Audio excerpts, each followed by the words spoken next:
బంగారు పండ్లు అనేటువంటి అనుదిన వర్తమాన కార్యక్రమం చూస్తున్న మీ అందరికీ ప్రభువైన యేసుక్రీస్తు వారి శ్రేష్టమైన నామంలో వందనాలు శుభములు తెలియజేసుకుంటూ ఉన్నాను. ఈరోజు మన ధ్యాన అంశము దేవుని యొక్క మరొక నామము జెహోవా రోహి లేదంటే జెహోవా రాహ అనేటువంటి మాట. ఆయన మన కాపరి అనేటువంటి మాటని ధ్యానం చేయబోతూ ఉన్నాం. దేవుడే మన కాపరి. ఈ మాటను పలుకుచున్నవాడు దావీదు కీర్తనకారుడు. 23వ కీర్తన మనం చదివితే అక్కడ యెహోవా నా కాపరి, నాకు లేమి కలుగదు అనేటువంటి మాటలన్నీ కూడా మాట్లాడుతూ ఉంటాడు ఆయన. ఆయన నా ప్రాణాన్ని సేదతీరుస్తాడని, పచ్చిక గల స్థలాలలో నడిపిస్తాడని, శత్రువుల ఎదుట నాకు భోజనం సిద్ధపరుస్తాడని, కృపాక్షేమాలే నా వెంబడి వస్తాయని ఈ మాటలన్నీ చదువుతున్నప్పుడు కీర్తన 23 ఎప్పుడు చదివినా చాలా ఆశ్చర్యకరంగాను ఆనందకరంగాను ఆ దీవెనలన్నీ మనకి వచ్చినట్లుగా ఉంటూ ఉంటాయి. చాలా సందర్భాల్లో చాలామంది ప్రతిదినము కూడా ఈ కీర్తనని కంఠోపాఠంగా చదువుతూ ఉంటారు. నిజమే, దానిలో చాలా ఆశీర్వాదాలు ఉన్నాయి.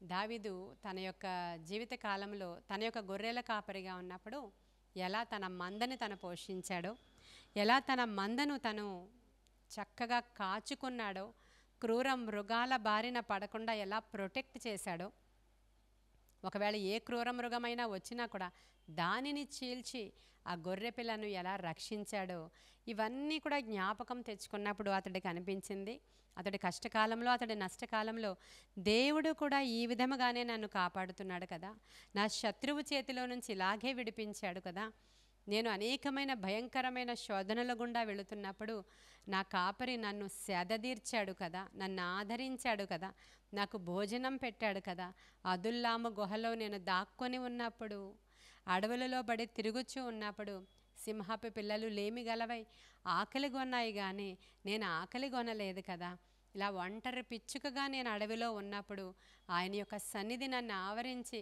క్షేమము దయచేసింది కదా, ఇవన్నీ జ్ఞాపకము చేసుకుంటూ యెహోవా నా కాపరి అనే కీర్తన రాశాడు ఆయన. యెహోవా రాహ అంటున్నాడు ఆయన. మరి ఎంత మంచి కీర్తనలో ఉన్నటువంటి ఆంతర్యం, ఈ ఎంత మంచి కాపరిగా మన దేవుడు మనకున్నటువంటి ఆ కంఫర్ట్, ఆ ప్రొటెక్షన్ ఎంత గొప్పదండి. ఈరోజు మరి దేవుని యొక్క అండర్లోనికి నీవు వచ్చావా, దేవుని యొక్క చేతి క్రిందకి నీవు వచ్చావా? ఎందుకంటే ఆయన కాపరిగా నీవు ఒప్పుకుంటున్నావా? గొర్రెలను నడిపించుకొని తీసుకుని వెళుతూ ఉంటే ఆ గొర్రెలన్నీ కూడా కాపరి వెంబడి వెళుతూ ఉంటాయి. ఆ గొర్రెలకి ఏ చింత లేదు, ఎందుకంటే ఎక్కడ పచ్చిక ఉందో అక్కడికి కాపరి వాళ్ళని నడిపిస్తాడు. మన గురించి కూడా ప్రభు అదే అంటున్నాడు, ఏమి తిందుమో, ఏమి త్రాగుదమో, ఏమి ధరించుకుందామో చింతపడొద్దు, అంతా కూడా నేను చూసుకుంటాను అంటున్నాడు ప్రభువు. మన కొన్ని సందర్భాల్లో అనిపిస్తుంది, మరి చింత లేకపోతే ఎలాగా, మన ముందు జాగ్రత్త లేకపోతే ఎలాగా, మనం రేపటి దినం కోసం కూర్చుకోకపోతే ఎలాగా అనిపిస్తుంది. మన జీవన శైలిలో మనం వెళుతున్న మార్గంలో మనం వెళుతూనే ఒకవేళ ఎటువంటి దుర్భరమైన పరిస్థితులు వచ్చినా కూడా మీరు చింతపడొద్దు అని చెప్తున్నాడు ఆయన.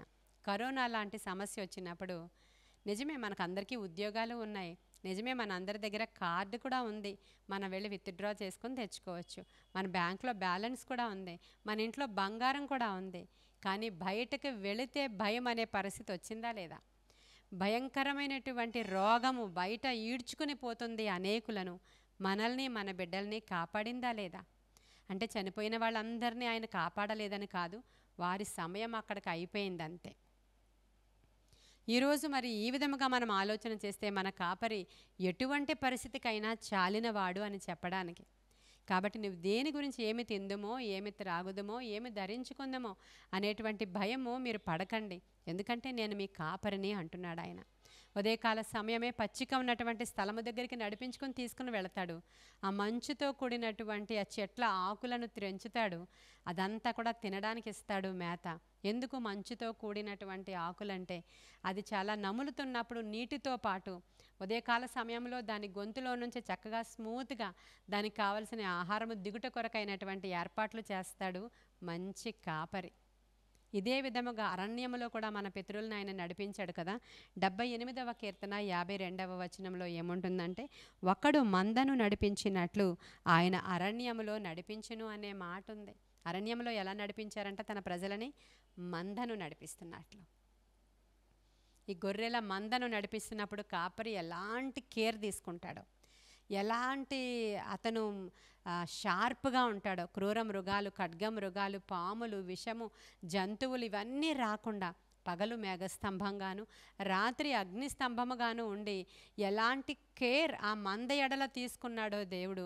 అరణ్యములో ఒకడు తన మందని నడిపించినట్లుగా దేవుడు తన ప్రజలను నడిపించాడనే మాట ఎంత బాగుందో కదండి.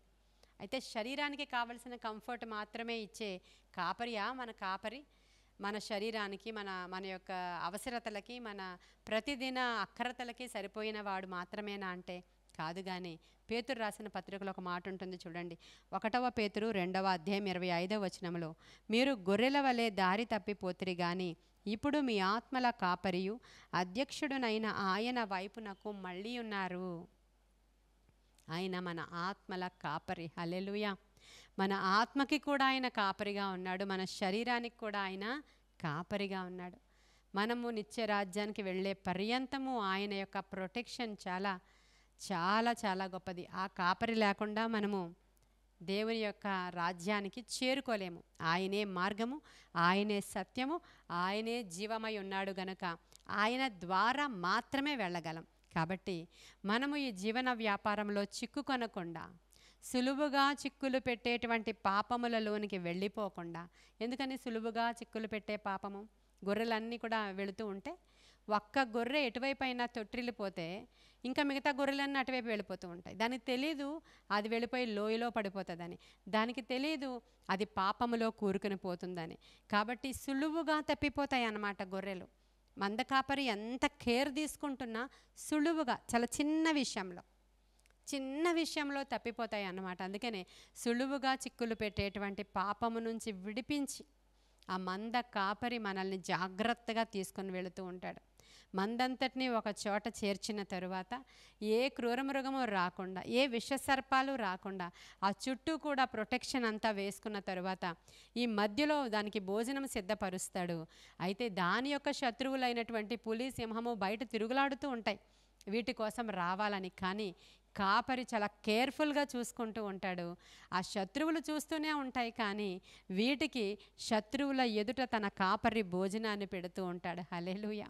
ఇలాంటి గొప్ప కాపరండి. శత్రువు అంటే నీకు సమస్య అవ్వచ్చు, శోధన అవ్వచ్చు, ఎంతో బాధకరమైన పరిస్థితులు, ఇంట్లో మరణము, ఇంట్లో అనేకమైనటువంటి సందర్భాలలో భయంకరమైనటువంటి శోధన, వేదన ఎన్నైనా ఉండనియండి.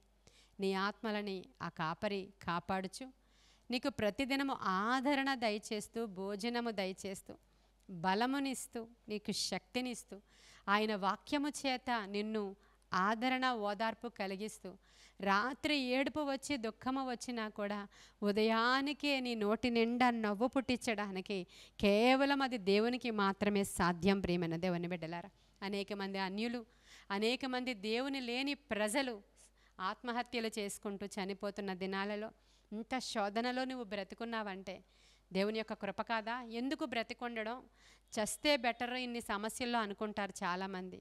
నీవు దేవుణ్ణి స్తుతించాలంటే నీవు బ్రతికుండాలి. మన్ను నిన్ను సన్నుతించున సజీవులే కదా నిన్ను స్తుతిస్తారనే మాటను చదివారా మీరు? చనిపోయిన వాడు ఏమీ చేయలేడు. ఒకసారి వాని ఆత్మ వాడిని విడిచిపోయిన తరువాత, జీవము బయటికి పోయిన తర్వాత వాడేమీ చేయలేడు. ప్రియమైన దేవుని బిడ్డలారా, బ్రతికుండగానే నువ్వు అది ఇది చేయగలవు. నీవు బ్రతుకుంటేనే దేవుని క్రియలను వివరించగలవు, దేవుని కార్యాలు చూడగలవు. బ్రతుకున్నప్పుడే ఆయనని సొంత రక్షకుడిగా అంగీకరించగలవు, కష్ట నష్టాలను ఓర్చుకొని సువర్ణంగా మార్చబడగలవు. అది కేవలం క్రైస్తవుడికి కలిగిన ధన్యత. కాబట్టి నీవు ఏ స్థితిలో వెళుతున్నావో ఆ స్థితిలో సంతృప్తిగా నేర్చుకోమని ప్రభువు చెప్తున్నాడు. తప్పక విడిపిస్తాడు దేవుడు నిన్ను.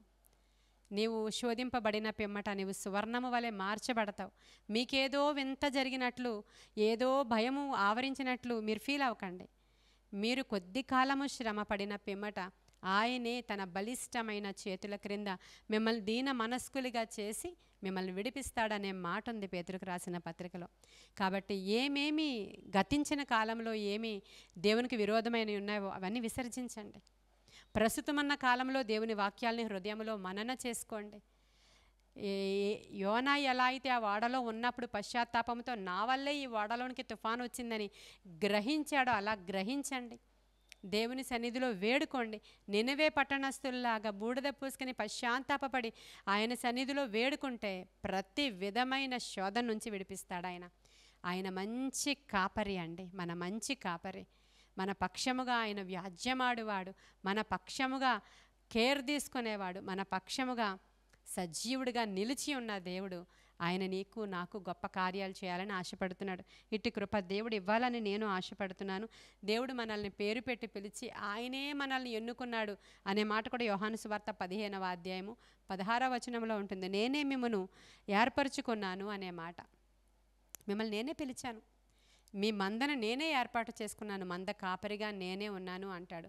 100వ కీర్తనలో కూడా మనం ఆయన మేపు గొర్రెలము అనే మాట ఉంది. కాబట్టి ఆయన మందలోనికి వెళదాం, ఆయన సహవాసములో కూడి ఉందాం. ఆ సహవాసం నుంచి బయటికి తప్పిపోకండి. ఆయన యొక్క సన్నిధిలో నిలిచి ఉండే కృప కొరకు దేవుణ్ణి వేడుకోండి. ప్రభా నీవే మా కాపరివని ఈ రోజంతా 23వ కీర్తన ధ్యానం చేయండి, వీలైతే కంఠస్థం చేయండి. దానిలో ఉన్న దీవెనలు మీ జీవితంలోనికి రావడానికి దేవుడు కృప చూపించునుగాక. గాఢాంధకారపు లోయలో నీవు ఉన్నా కూడా అపాయం ఏమీ రాదని ప్రభు చెప్పిన మాటని మరలా మరలా ధ్యానం చేయండి. అపాయం మీ దగ్గర రానివ్వడు దేవుడు. అట్టి కాపుదల ఇచ్చే గొప్ప దేవుని యొక్క హస్తములు మిమ్మల్ని తాకునుగాక. ఆయన దీవెన మీ గృహాలని తాకునుగాక. ఈ కొన్ని మాటలు దేవుడు మన వెనుకడిలో దీవించునుగాక. ఆమేన్. ప్రార్థన చేసుకుందాం. దేవానికి వందనాలు, స్తోత్రాలు. పరిశుద్ధుడా నీకు వందనాలు. పరమ తండ్రి వందనాలు. నీ యొక్క గొప్ప కార్యాలు మా జీవితంలో జరిగించండి. ఈరోజు మీరు మా కాపరిగా ఒప్పుకుంటూ మరొకసారి మీ మందలో అయా క్షేమము కలిగి మేము ఉన్నందుకు వందనాలు చెప్పుకుంటున్నాం. గొప్ప కార్యాలు జరిగించి మీ నామానికి మహిమ తెచ్చుకోమని, నీ బలమైన సన్నిధి బిడ్డలకి తోడుగా దయచేయమని యేసయ్య శ్రేష్ఠ నామంలో అడుగుచున్నాము తండ్రి. Amen, amen, amen. God bless you.